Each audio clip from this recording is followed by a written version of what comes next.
Apakah Anda ingin menyatakan bahwa pernyataan itu sesat? Yes.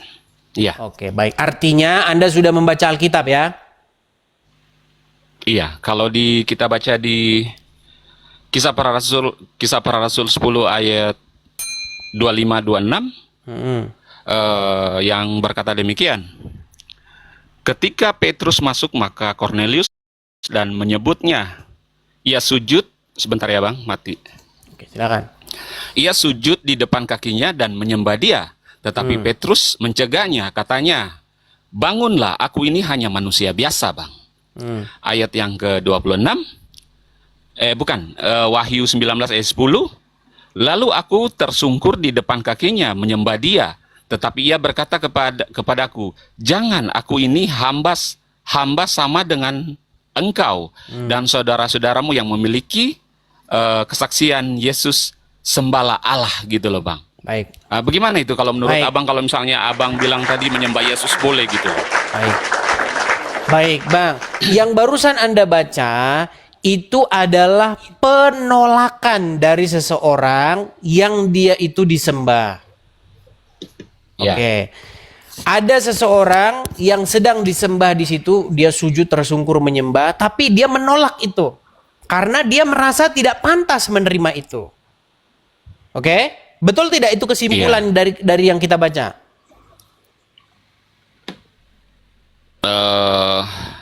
Iya. Oke. Kenapa mereka seperti Iya, itu? Karena mereka merasa tidak pantas menerima sembah itu. Tetapi itu tidak menunjukkan bahwa larangan menyembah manusia itu ada di situ. Sebelum saya tunjukkan ayatnya. Tapi Anda sudah pernah membaca Alkitab dari Kejadian sampai Wahyu? Belum habis Bang. Tapi Belum hampir habis. Ya, Cuma wajar. belum habis. Ya, belum seharusnya habis. kalau belum habis jangan mengeluarkan statement dulu. Tapi nanti saya akan tunjukkan di situ. Oke. Iya, belum Coba. habis ya Bang. Coba, apakah di situ menyimpulkan bahwasanya orang yang melakukan penyembahan kepada manusia itu di situ adalah melakukan pelanggaran terhadap hukum Taurat? Bagaimana Bang? Bagaimana tadi? Abang kan membawa 2 ayat. Pertama di dalam Kisah Para Rasul. Kemudian yang kedua di dalam Kitab Wahyu. Iya Bang. Di dalam Kisah Para Rasul di situ dikatakan bahwa seseorang itu menyembah, tetapi dia katakan saya ini hanya hamba saja. Di dalam Kitab Wahyu pun sama. Dia melakukan penyembahan di situ, terus dia menolak. Jangan, karena saya ini seorang hamba saja. Iya betul Bang. Oke. Iya. Kesimpulan dari situ adalah orang tersebut menolak disembah, betul? Iya betul. Oke, adakah dari situ disimpulkan bahwa yang dilakukan orang tersebut adalah sebuah pelanggaran terhadap hukum Taurat atau hukum Tuhan? Mengandalkan manusia saja sudah tidak boleh Bang. Ada kan ayat Iya, Alkitab tapi itu yang tapi mengatakan kita bahwa fokusnya kepada penyembahan ini loh, menyembah. Jangan fokus ke yang lari-lari, Bang. Nanti kalau kita seperti itu, nanti lari tema kita nggak fokus lagi, Bang. Coba menyembah. Coba. Menyembah. Atau di dalam Perjanjian Lama. Sebelum saya tunjukkan ayatnya, Bang. Coba di dalam Perjanjian Lama, coba tunjukkan kepada saya, jangan engkau menyembah manusia. Coba. Ayatnya mana?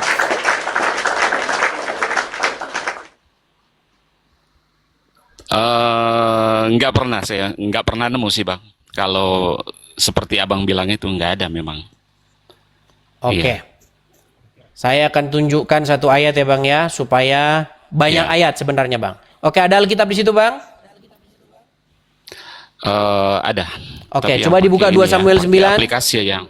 Oke, 2 Samuel 9. 2 Samuel 9. 2 Samuel 9, iya. Oke. Ayat yang keberapa Bang? Kita mulai dari ayat yang ke 5. Coba. 6. Ayat ke-6. Oke. Saya yang baca Bang? Silakan Abang baca. Oke, dan Mephiboset bin Yonatan bin Saul masuk menghadap Daud. Ia sujud dan menyembah. Kata Daud, Mefiboset, jawabnya, inilah hamba tuanku. Terus? Ayat yang ketujuh, kemudian berkatalah Daud kepadanya, janganlah takut sebab aku ini pasti akan menunjukkan kasihku kepadamu oleh karena Yonatan, ayahmu. Aku akan mengembalikan kepadamu segala ladang Saul, nenekmu, dan engkau akan tetap makan sehidangan dengan aku. Terus, Oke. Bang? Terus? Ayat yang ke-8, lalu sujudlah Mefiboset dan berkata, apakah hambamu ini sehingga engkau menghiraukan anjing mati seperti aku? Oke. Ayat yang ke-9, lalu raja memanggil Siba, hamba Saul itu, dan berkata kepadanya, segala sesuatu yang adalah milik Saul dan milik seluruh keluarganya, kuberikan kepada cucu tuanmu itu. Oke, baik. Coba dibaca lagi ayat 6-nya. Ayat yang ke-6. Dan Mefiboset bin Yonatan bin Saul masuk menghadap Daud, ia sujud dan menyembah. Kata Daud, Mefiboset, jawabnya, inilah hamba tuanku. Oke. Oke. Abang tahu siapa Mefiboset itu? Abang tahu siapa Mefiboset itu? Nggak tahu, Bang. Oke, Nggak tahu. makanya baiklah ya. Memang kalau orang suka mengatakan saya sesat itu biasanya belum selesai dia baca Alkitab. Nggak apa-apa. Nggak apa-apa. Tapi nggak apa-apa, Bang. Nggak apa-apa. Iya. Iya, Jadi iya. Bang, Daud itu adalah seorang menantu daripada Raja Israel pada waktu itu. Namanya Saul. Saul ini punya anak Iya. namanya Yonatan. Di mana Saul ini dekat sekali dengan Yonatan. Mereka itu sahabat luar biasa. Bahkan Yonatan ini, anak Saul ini, sampai mau dibantai sama bapaknya karena dia ini terlalu dekat dengan Daud. Nah, jadi Daud itu punya sumpah kepada Yonatan, ya, tentang mereka dan Iya. keturunan-keturunan mereka. Makanya Daud memperlakukan Mefiboset, dia tidak membinasakan keturunan Nathan seperti itu. Tetapi dia memperlakukan Yonatan, dia menaruh kasihnya terhadap Yonatan. Menaruh kasihnya terhadap Mefiboset. Coba dibaca lagi Bang, satu kali lagi. Satu kali lagi ayat Ayat 6-nya. yang berapa, Bang? Ayat 6-nya tadi. Dan Mefiboset bin Yonatan bin Saul masuk menghadap Daud, ia sujud dan menyembah. Kata Daud, Mefiboset, jawabnya, inilah hamba tuanku. Oke. Gitu, Bang. Pertanyaan saya, apakah di situ Mefiboset menyembah Daud? Iya. Oke. Pertanyaan saya, apakah di situ Daud menerima penyembahan itu?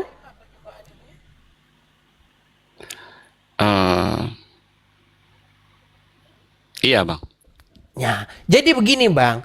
Jadi ketika saya berdiskusi, semua pernyataan-pernyataan saya itu adalah dalam ranah atau background ceritanya itu saya sedang diskusi dengan RT 6.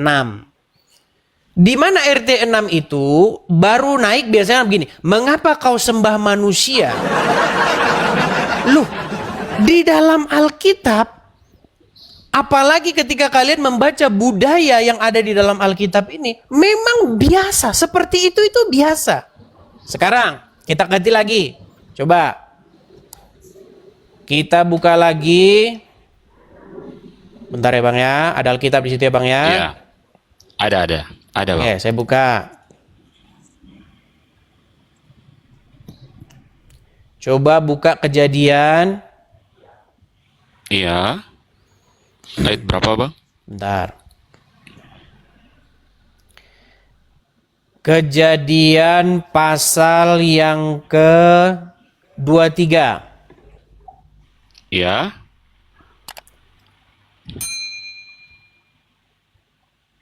Oke. Iya. Kejadian pasal yang ke-23. Kita mulai dari ayat yang kelima dulu Bang, silakan. Iya. Ayat yang kelima. Mulai ayat yang keempat dulu, Bang, keempat. Keempat dulu. Oke.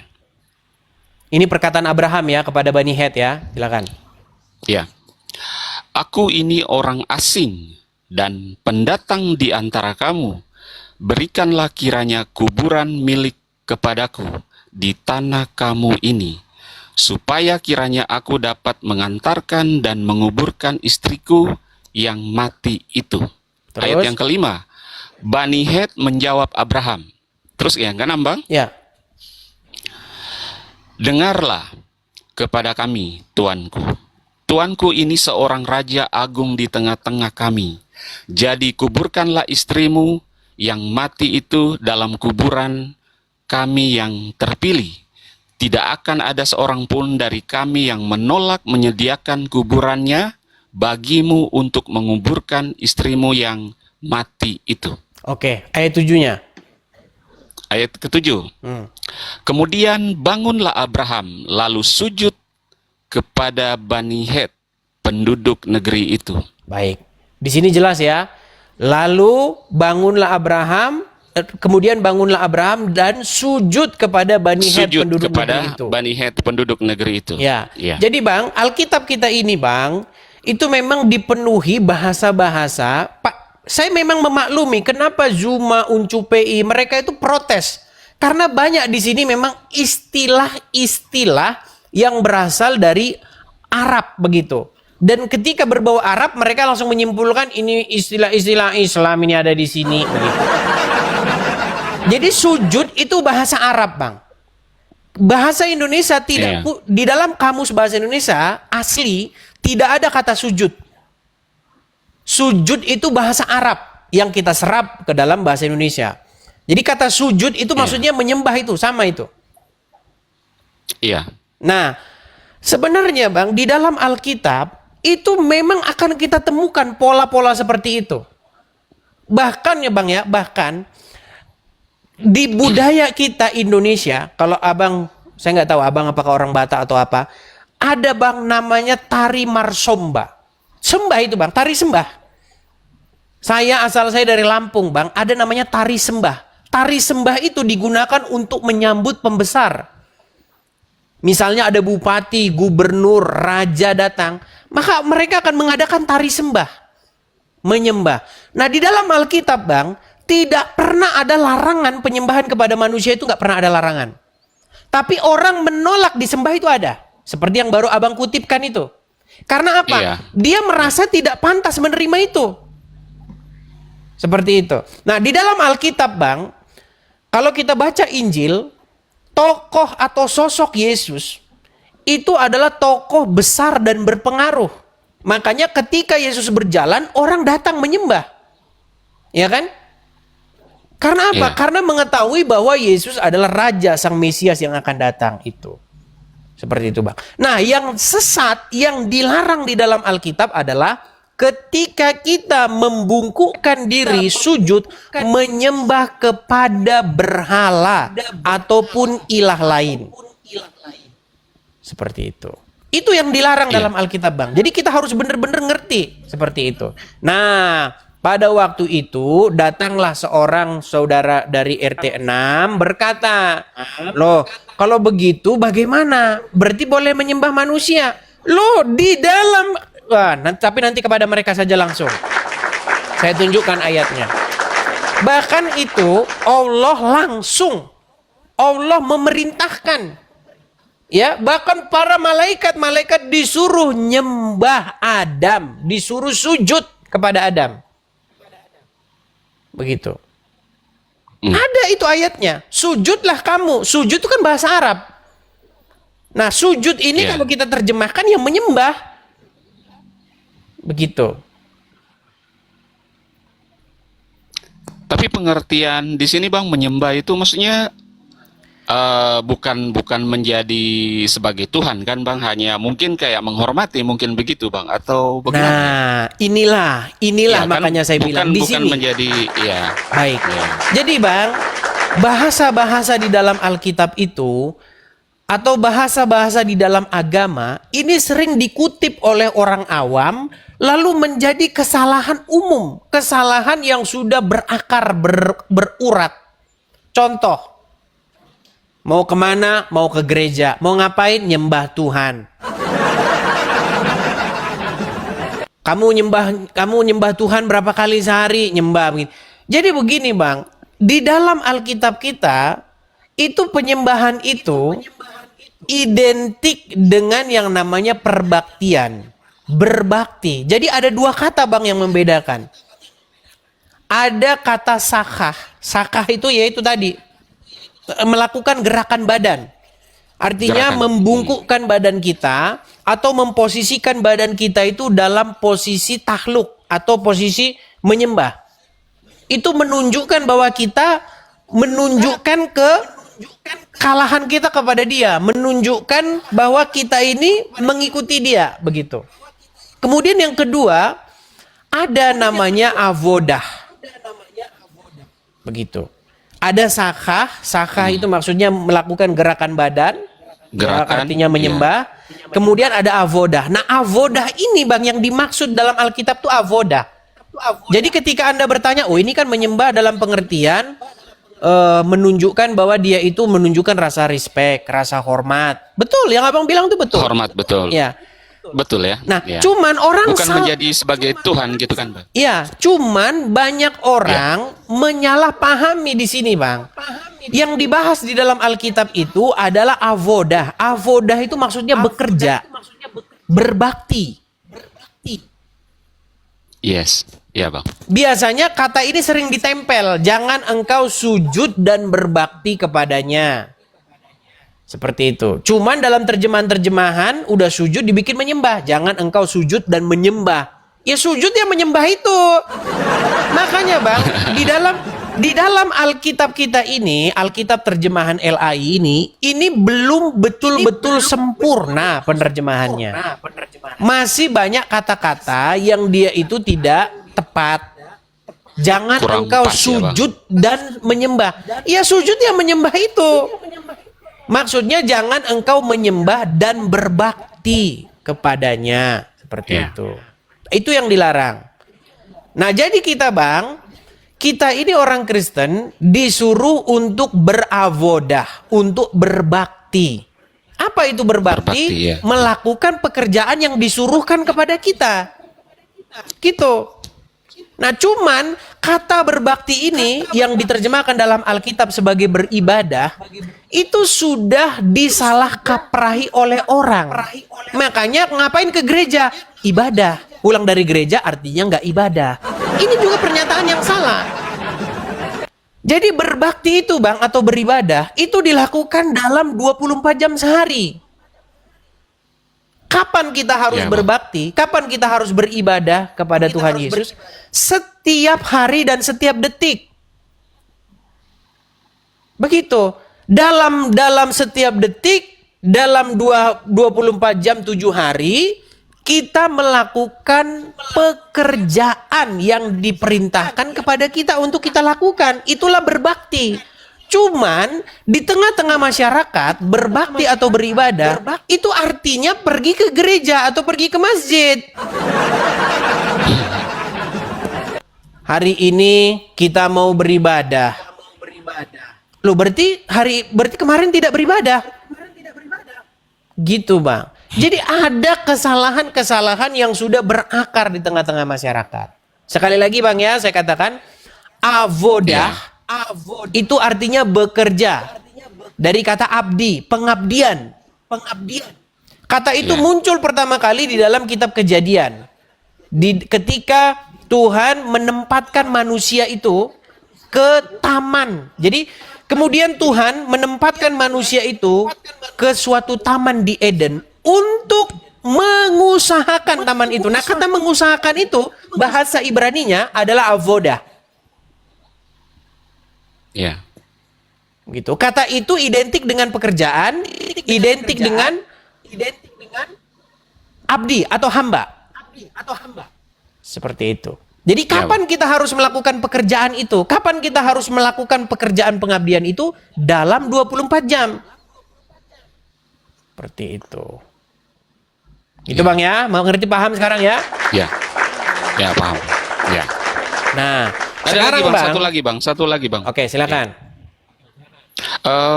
Yang Abang bilang itu apa saya salah dengar atau gimana ya? Pokoknya saya pernah dengar itu Abang tentang abang bilang Yesus itu ada Tuhan itu bagaimana itu bang maksudnya? Saya kurang ingat itu, pokoknya abang debat sama siapa waktu itu ya. Pokoknya saya sering ikut juga. Abang bilang Yesus ada Tuhannya lagi, itu bagaimana itu bang? Aku kurang paham itu kalau di situ tuh. Baik. Saya tanya dulu sama abang. Ya siap bang. Selama abang baca Alkitab, Ya. untuk ini aja, Injil dari Matius, Markus, Lukas, Yohanes sudah selesai baca itu keempatnya?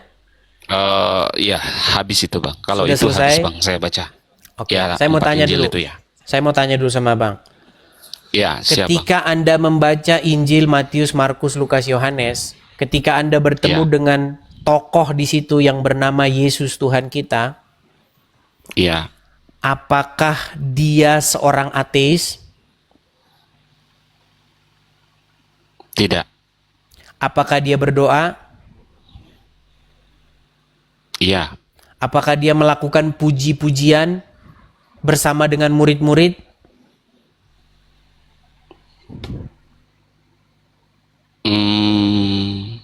Kayaknya enggak deh bang. Baik. Tadi abang sudah menganu ya, sudah Iya. mengatakan sudah membaca semua ya. Baik. Iya. Bentar. Bentar ya. Coba abang buka, kita mengingatkan lagi ya. Coba buka Matius 26. Matius 26 ya. Ya. Ayat yang keberapa bang? Sebelum kita ke ayat intinya, coba kita mulai dari ayat, sebentar bang ya, Matius 26. Kita mulai dari, kita sesi pendalaman Alkitab ya, supaya kita, Iya. kemarin minggu nggak sempat karena ada kegiatan. Matius 26, kita mulai dari, sabar bang.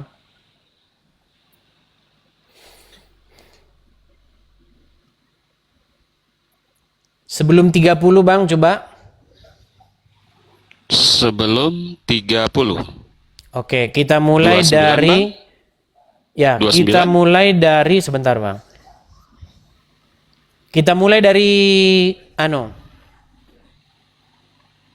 Matius 26.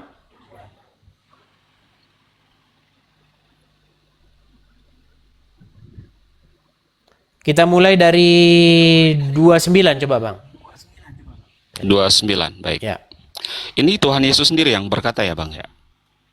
Ya, biar kita tidak kehilangan konteksnya, memang kita harus baca 3 ayat sebelumnya sih memang. Ya nggak apa-apa lah, dari ini aja, Oke. dari 28 coba. 28, oke baik. Sebab inilah darahku, darah perjanjian yang ditumpahkan bagi banyak orang untuk pengampunan dosa. Terus? Ayat yang ke-29. Akan tetapi aku berkata kepadamu, mulai dari sekarang, aku tidak akan minum lagi hasil pokok anggur ini sampai pada hari aku meminumnya, yaitu yang baru bersama-sama dengan aku dalam kerajaan Bapakku. Ke-30, coba 30-nya. Ke-30. Sesudah menyanyikan nyanyian pujian, pergilah Yesus dan murid-muridnya ke Bukit Zaitun. Oke, tadi abang sudah menyatakan membaca Matius, Markus, Lukas, Yohanes ya. Coba fokus ke ayat 30 itu bang. Sesudah menyanyikan nyanyian pujian, pergilah Yesus dan murid-muridnya ke Bukit Zaitun. Siapa yang menyanyikan lagu-lagu pujian di situ bang? Mungkin murid-muridnya bang, bukan Yesusnya bang. Jadi Yesus tidak menyanyikan lagu-lagu pujian ya? Iya bang. Jadi menurut Anda Karena Tuhan Yesus tidak ini- jadi ini menurut sudah- Anda Tuhan Yesus tidak berbakti, tidak menyembah kepada Bapa di surga? Tidak bang. Tidak bang. Oke, berarti Tuhan Yesus hanya berdoa saja. Dia tidak menyembah Bapa di surga ya? Enggak. Oke, baik. Enggak, Bang. Baik. Kalau Baik, nggak apa-apa. kalau kita baca di Yohanes, Bang, yang berkata demikian, pada mulanya adalah firman. Firman itu bersama-sama dengan Allah. Bukan, Bang. Abang Dan firman nggak sedikit. Bang, kita bukan bicara itu. Kita berbicara ketika Anda membaca Alkitab, apakah Anda melihat bahwa tokoh atau sosok Yesus yang ada di dalam Injil tersebut dari Matius sampai Yohanes, apakah Anda melihat Iya. bahwa sosok Yesus itu seorang ateis? tidak. Tidak. Apakah sosok Tidak. Yesus berdoa? Ya, Oke. Hanya berdoa saja, tetapi dia tidak melakukan penyembahan. Dia tidak melakukan puji-pujian kepada Bapa di sorga. iya. Oke. Iya, Bang, tidak kayak. Oke, baik. Gak apa-apa ya. Saya nggak apa-apa teman-teman, karena yang menyatakan demikian ini memang yang seperti abang ini. Nggak apa-apa, Bang. Saya akan tunjukkan ya, Bang ya. Iya, siap, Bang. Bentar. Oke. Coba abang buka di dalam Yohanes pasal yang keempat.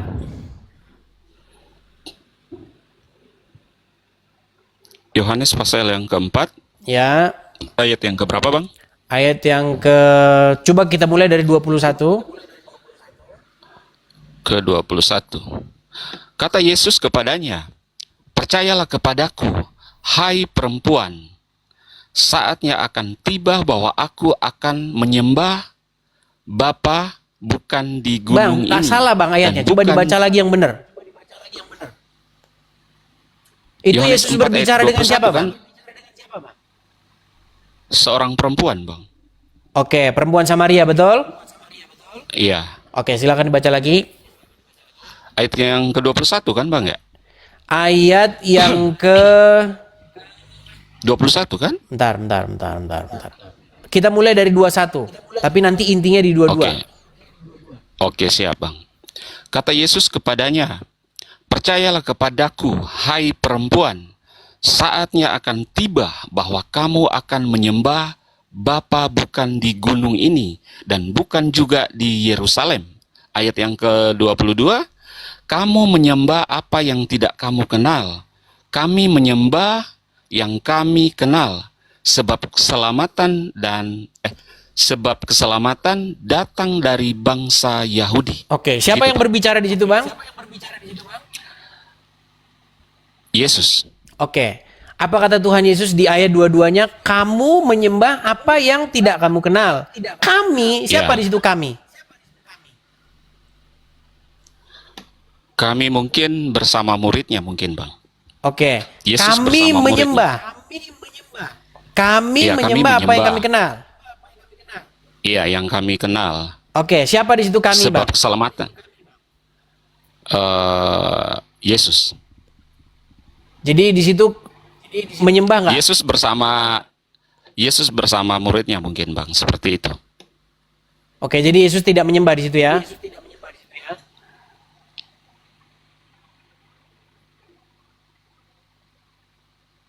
Oke, saya tunjukkan ayat lain, ayat yang lain, Iya, lain, iya. Bang. Sebentar, nggak apa-apa, Bang. Ya, nggak apa-apa, kita tuh. Iya. Ya. Bentar, sabar ya.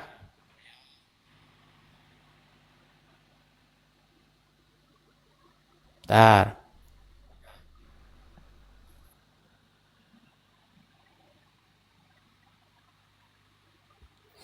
Coba abang buka dulu sebentar ya, Bang ya, pelan-pelan ya, Bang ya. Iya, siap, Bang. Nampak-nampaknya abang ini. Oke. Kita buka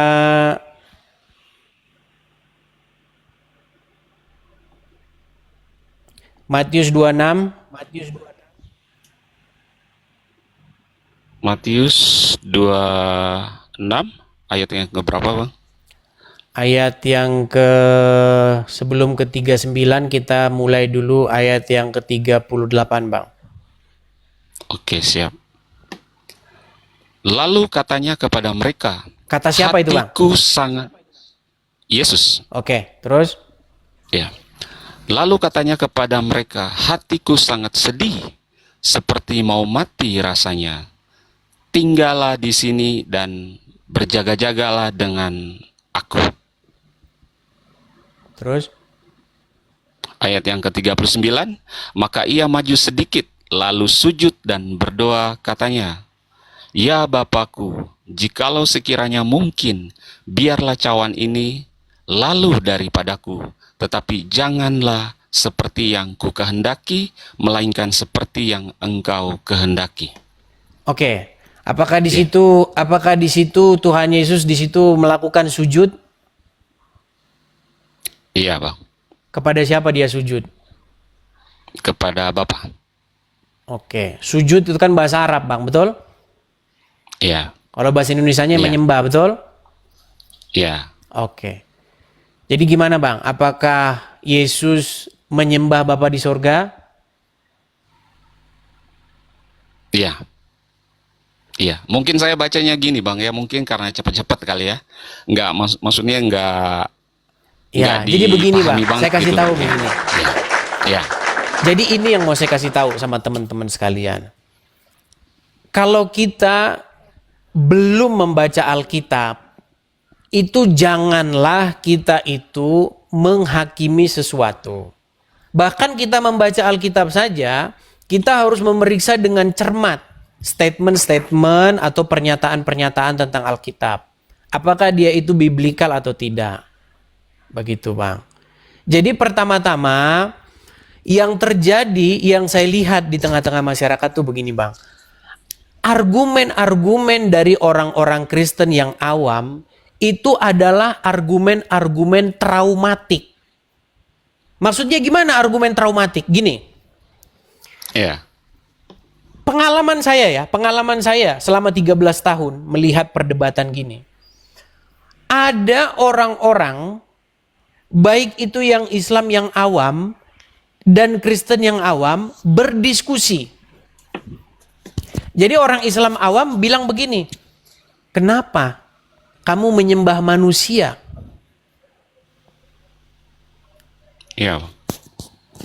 Terus ada sebuah argumen traumatik dari orang-orang Kristen yang awam mengatakan bahwa enggak, kami enggak menyembah manusia.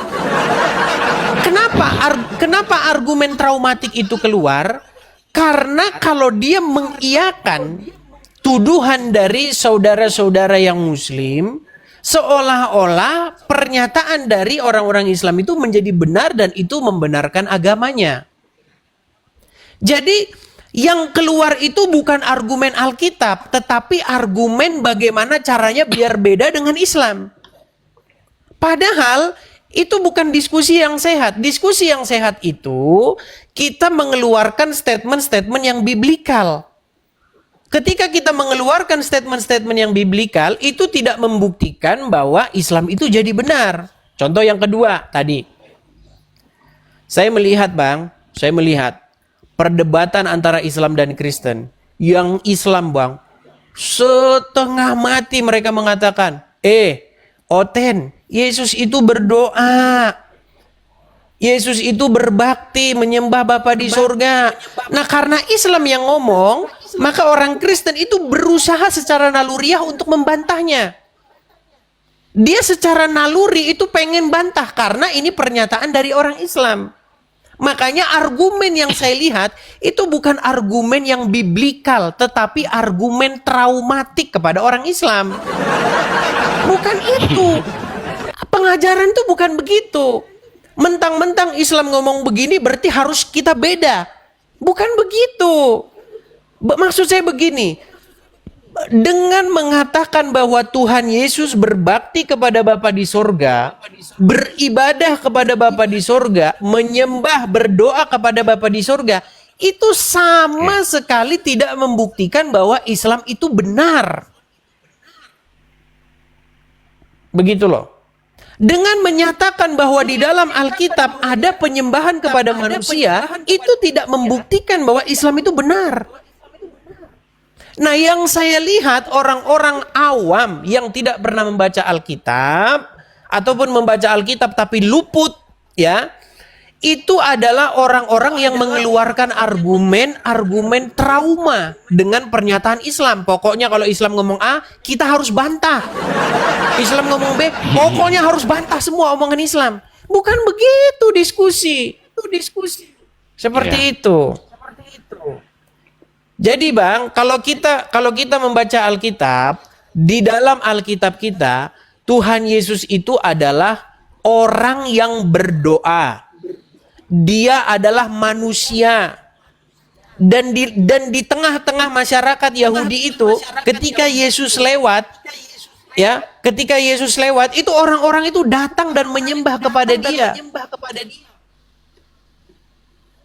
Ya. Dan penyembahan kepada manusia itu memang dilakukan kepada raja-raja. Mephibosheth sujud menyembah kepada Daud. Menyembah rajanya. Seperti itu. Ya. Tapi bedanya mungkin kayak siapa tadi? Siapa tadi lupa Bang saya. Maksudnya mereka kan tidak bisa mengampuni dosa, tapi kalau Tuhan Yesus sendiri kan bisa mengampuni Bang. Gitu loh Bang. Itu mungkin bedanya ya. Baik, ini juga saya lihat kan, nih. Saya lihat juga dari orang-orang awam. Yesus Tuhan karena apa? Karena dia mengampuni dosa, berarti dia Tuhan. Ya. Bang, itu bukan argumen-argumen yang biblikal. Saya tunjukkan kepada Anda. Banyak sekali memang saya harus mulai ini kayaknya fokus ke sini ya Bang ya. Baik. Ya. Bentar. Saya sering melihat itu Bang. Yesus mengampuni dosa. Itu bahwa bukti bahwa dia Tuhan. Aduh. Prematur Bang. Prematur. Baik. Emang ada Bang. Maksudnya emang ada Bang selain Yesus bisa mengampuni dosa gitu. Baik. Bang? Saya akan Bang? tunjukkan. Saya akan tunjukkan ayatnya. Boleh. Saya akan Bang. tunjukkan Siap. ayatnya.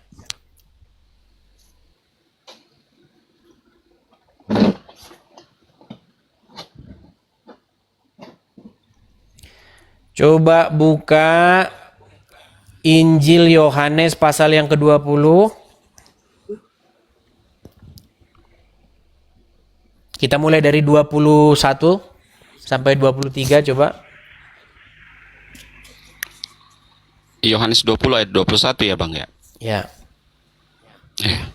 Maka kata Yesus sekali lagi, damai sejahtera bagi kamu, sama seperti Bapa mengutus aku, demikian juga sekarang aku mengutus kamu.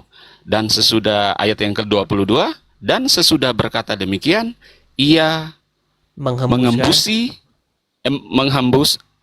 Kok beda Bang? Ya, mengembusi mereka. Iya, mengembusi mereka dan berkata, terimalah Roh Kudus. Ya, terimalah Roh Kudus. Jikalau kamu mengampuni dosa orang, dosanya diampuni. Dan jikalau kamu menyatakan dosa orang tetap ada, dosanya tetap ada. Oke. Oh, ini Yesus nyuruh ke Murid-murid. siapa ini Bang? Murid-muridnya ya? Ya, Tuhan Yesus berkata di situ kepada murid-murid dan menghembusi mereka dengan Roh Kudus. Apa kata Tuhan Yesus? Ya, menghembusi mereka. Jikalau kamu mengampuni dosa, coba dibaca lagi, dibaca. 23-nya tadi. Jikalau kamu, ayat 23, jikalau kamu mengampuni dosa orang, dosanya diampuni. Dan jikalau kamu menyatakan bahwa dosa tetap ada, dosanya tetap ada. Oke. Di situ ada nggak di situ diberikan kepada murid-murid kuasa untuk mengampuni dosa? Iya, ada Bang. Mungkin Berarti dia kalau Tuhan. pengertian di sini Bang. Berarti Tuhan semua itu, Bang. Tuhan semua itu. Oh, enggak lah Bang. Enggak lah Jadi Bang. maksud saya Enggak begini, lah, Bang. maksud saya begini. Mari gini, kadang-kadang saya tuh merasa sedih begini loh. Saya ini ibarat kata kalau seorang prajurit 13 tahun lamanya saya di medan pertempuran. Bertempur dengan serdadu-serdadunya Donditan dan kawan-kawan dari RT sebelah. Ya. Cuman saya ini belakangan ini merasa sedih. Ada orang yang baru dia belajar menarik pedang dari sarungnya. Lalu mengatakan bahwa saya ini tidak bisa berperang. Kamu salah metodemu. Ini bagaimana? Ini susah ini kayak begini. Keadaannya seperti ini. Orang-orang yang tidak pernah membaca Alkitab, yang belum pernah membaca Alkitab berulang-ulang, mau mengatakan bahwa saya sesat.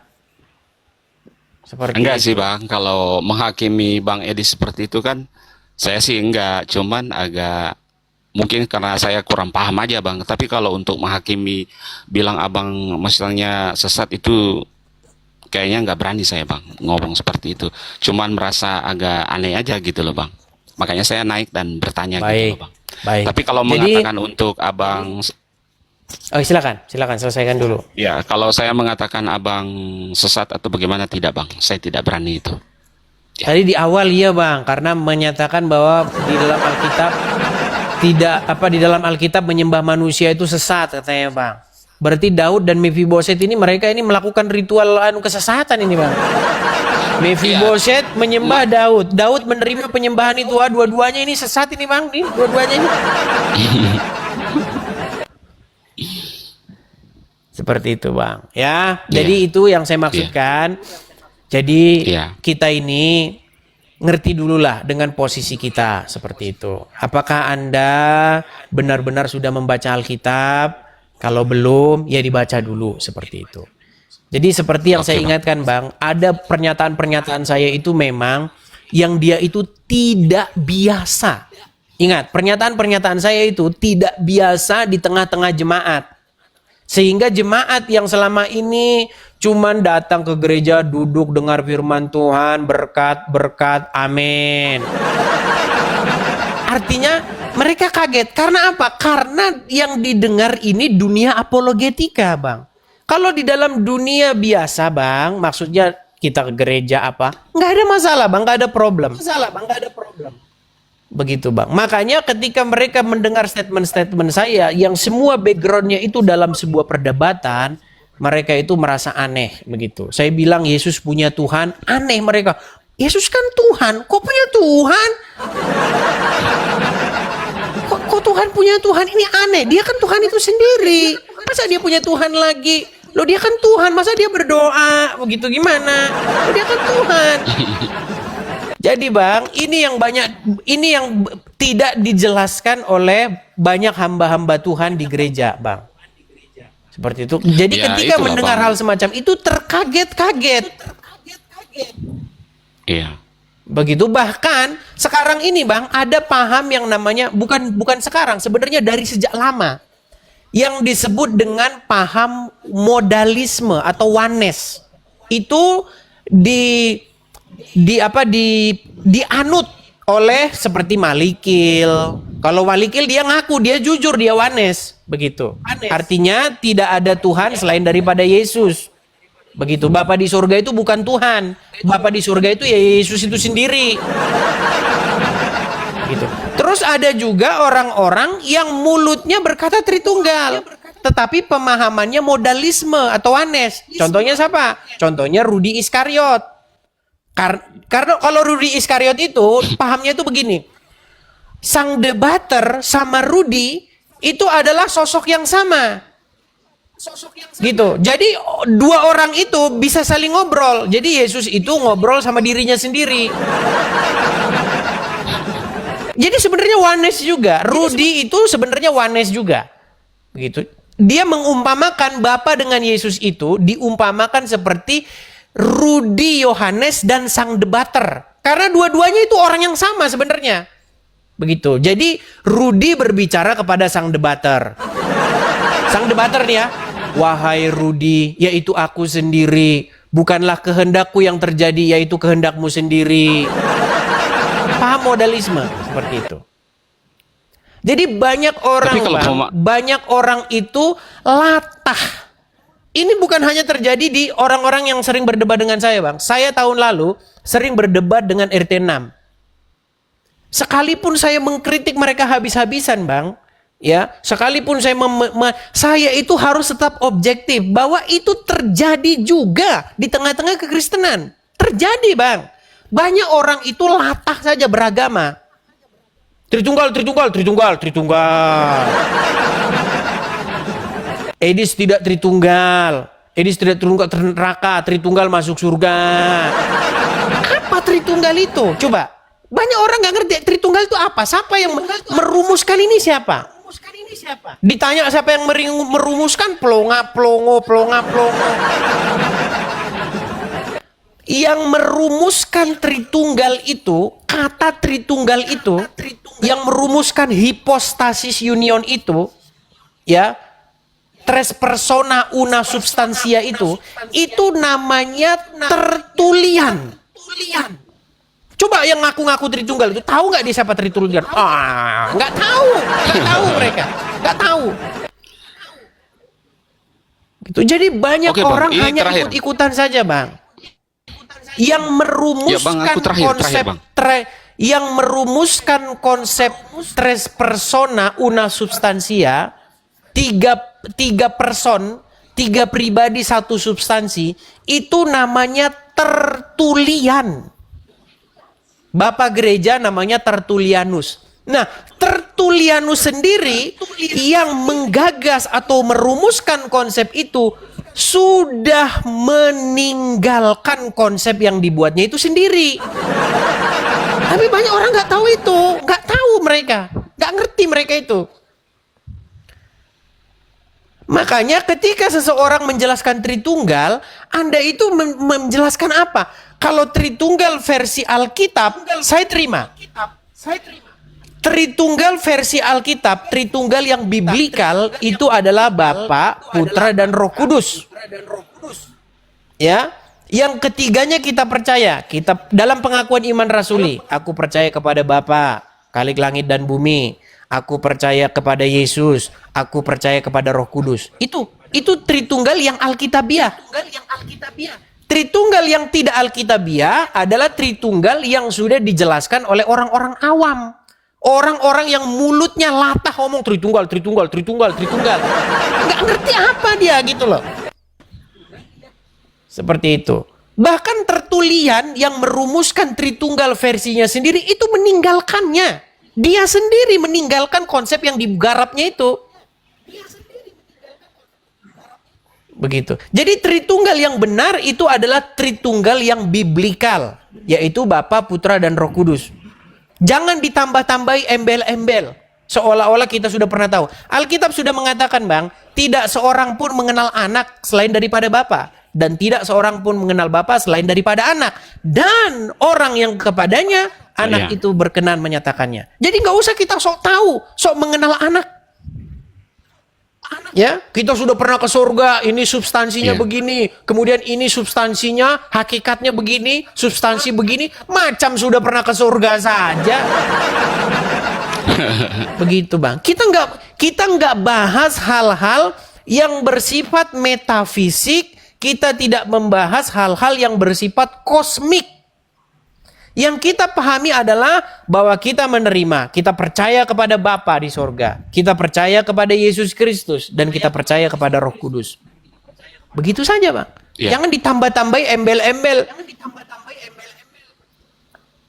Iya. Seperti itu. Bang, ini aku tanya terakhir ini, Bang. Terakhir kali ini, Bang. Boleh, Bang? Iya. Bang, aku mau tanya tentang Yohanes 1 ayat 1 itu, Bang, yang berkata pada mulanya adalah firman. Firman itu bersama-sama dengan Allah, dan firman itu adalah Allah. Dan kita baca lagi di ayat yang keberapa itu aku lupa, Bang. Maksudnya firman itu yang menjadi manusia, itu adalah Yesus sendiri. Ayat ke-14. Firman itu telah menjadi manusia dan tinggal di tengah-tengah kita.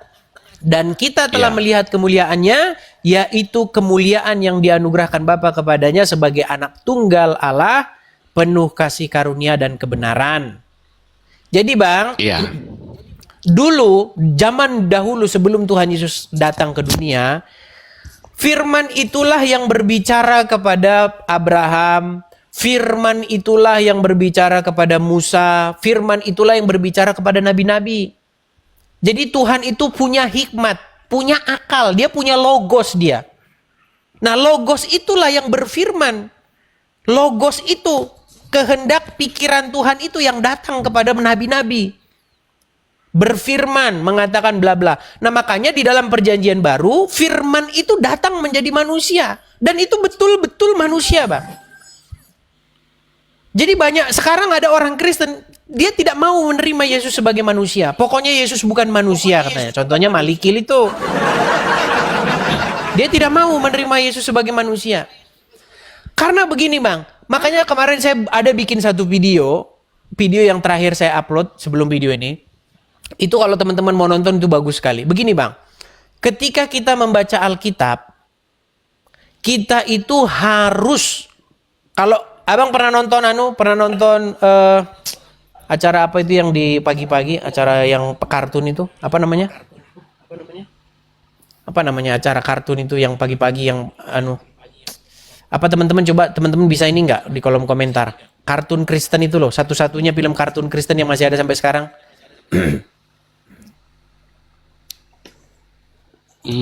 Superboy. Aku nggak pernah. Apa? Superbook. Apa Superbook ya? Ya Superbook. Gini bang. Nggak pernah bang. Ya, nah makanya ini abang saya ajarin. Gini, ada film-film Kristen namanya Superbook. Ketika kita lihat Superbook itu, dia pasti selalu menjelma ke masa lalu. Jadi ketika kita nonton, pasti tokohnya itu, tokoh Superbook itu 3 orang itu, laki-laki, perempuan, dan 1 robot itu, dia kembali ke masa lalu. Jadi kalau kita baca Alkitab, itu harus pakai konsep begitu bang. Kalau kita baca Alkitab, kita ini harus kembali ke zaman itu. Kita kembali ke zaman itu, terus pikiran kita harus pikiran seperti orang-orang yang ada di zaman itu. Makanya ketika kita membaca Alkitab, ketika kita memandang sosok Yesus, kita harus memandangnya sebagai sosok yang dipahami oleh masyarakat pada zaman itu. Sekalipun tidak semua orang memandang Yesus dengan benar pada waktu itu, tetapi pendekatan yang paling tepat itu adalah yang demikian. Kita harus memandang sosok Yesus dari nubuatan-nubuatan perjanjian lama tentang sosok Mesias yang akan datang. Seperti itu bang. Dan Alkitab menubuatkan bahwa pada suatu waktu nanti, maka semua manusia itu akan berbakti atau beribadah kepada Tuhan, YHWH, dan kepada Mesiasnya. Seperti itu. Oke, Bang. Jadi ketika kita membaca Alkitab, pastikan kita itu menggunakan kacamata atau pikiran yang ada di dalam budaya atau masyarakat setempat pada waktu itu. Begitu. Karena kalau kita tidak demikian membaca Alkitab, maka kita membaca Alkitab itu seperti membaca buku-buku lain. Kita melihat Yesus sebagai, misalnya kita pandang Yesus orang Indonesia, murid-muridnya orang Indonesia. Tidak bang. Semuanya itu adalah orang-orang Yahudi, orang-orang Israel, di mana mereka punya pandangan tentang datangnya Sang Mesias. Gitu. Oke, cukup bang? Oke. Cukup. Terima kasih bang. Terima kasih, sama-sama bang ya. Saya turunkan ya. Ya, siap. Oke. Saya turunkan. Ya, silakan lagi. Kalau ada yang punya pertanyaan-pertanyaan lagi seputar omongan-omongan saya yang menurut kalian sesat, silakan.